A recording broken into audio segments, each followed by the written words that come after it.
کائنات کے امام سے عاشورہ کے یعنی 10ویں محرم کے روزے کے بارے میں پوچھا گیا، آپ نے فرمایا یکفر السنہ الماضیہ تھا کہ اس کی وجہ سے پچھلے 1 سال کے گناہ معاف ہو جاتے ہیں۔ اور آپ صلی اللہ علیہ وسلم کیونکہ یہودیوں کی ہمیشہ مخالفت کرتے تھے تو آپ نے فرمایا کہ لئن بقیت الی قابل لاصومن التاسع، اگر میں زندہ رہا آئندہ تو میں 9ویں کا اور 10ویں کا روزہ رکھوں گا، 9ویں کا بھی روزہ رکھوں گا۔ وقال النبی صلی اللہ علیہ وسلم صوموا یوم عاشوراء وخالفوا اليهود وصوموا قبله يوما او بعده يوما، رواہ احمد۔ کہ کائنات کے امام نے فرمایا اے لوگو تم عاشورہ کے دن کا روزہ رکھو، 10ویں محرم کا روزہ رکھو اور یہودیوں کی مخالفت کرو۔ کیسے مخالفت کریں؟ صوموا قبله يوما او بعده يوما، ایک دن پہلے روزہ رکھ لو یا ایک دن بعد رکھ لو عاشورہ سے، یعنی 9 اور 10 کا رکھ لو یا 10 اور 11 کا رکھ لو۔ حافظ حجر عسقلانی رحمۃ اللہ علیہ فرماتے ہیں کہ اس کی 3 صورتیں ہیں، ان تصوم التاسع والعاشر والحادی عشر، کہ آدمی 3 روزے رکھ لے، بڑا اجر ہے، پورے مہینے میں روزہ رکھنے کا اجر ہے۔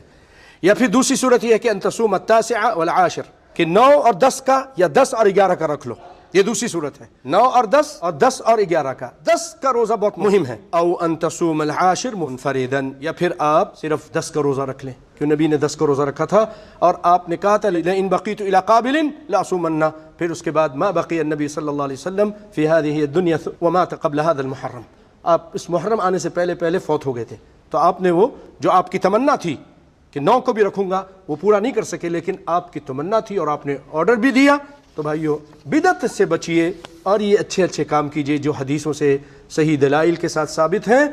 اور جس پر بہت زیادہ اجر بھی ہے۔ اللہ تعالیٰ مجھے اور آپ کو قرآن و سنت پر عمل کرنے کی توفیق عطا فرمائے۔